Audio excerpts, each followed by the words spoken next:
Tiga pasang calon bupati dan wakil bupati Pasaman pada Pilkada serentak tahun 2024 dihadiri pengundian nomor urut calon yang digelar KPU Pasaman. Ketiga pasang calon hadir bersama pengurus partai pengusung dan simpatisan. KPU Kabupaten Pasaman menggelar pengundian nomor urut pasangan calon bupati dan wakil bupati Pasaman Pilkada serentak tahun 2024. Pengundian nomor urut yang digelar di Gedung Syamsiar Taib Pasaman berjalan sesuai dengan rencana, tertib dan aman. Dari tiga paslon bupati dan wakil bupati, nomor urut 1 diperoleh dua pasangan calon Weli Suhairi dan Anggit Kurniawan. Kemudian nomor urut 2 pasangan Mara Ondak dan Des Rizal. Nomor urut 3 pasangan Sabar AS dan Sukardi. Ketiga pasangan calon hadir di lokasi pengundian nomor urut didampingi pengurus partai pengusung masing-masing serta simpatisan dari berbagai kecamatan.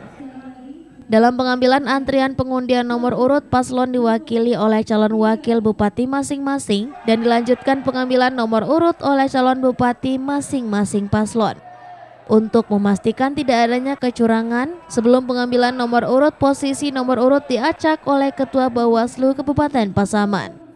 Taufik, Ketua KPU Pasaman menyampaikan, setelah pengundian nomor urut akan dilanjutkan dengan deklarasi pilkada damai yang akan diikuti oleh ketiga paslon.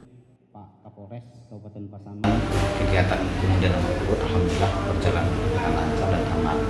Untuk kegiatan selanjutnya berdasarkan arahan dari pimpinan KPU Republik Indonesia, besok pada tanggal 24 sebelum masuk kepada tahapan kampanye, maka kita mesti melakukan deklarasi kampanye damai.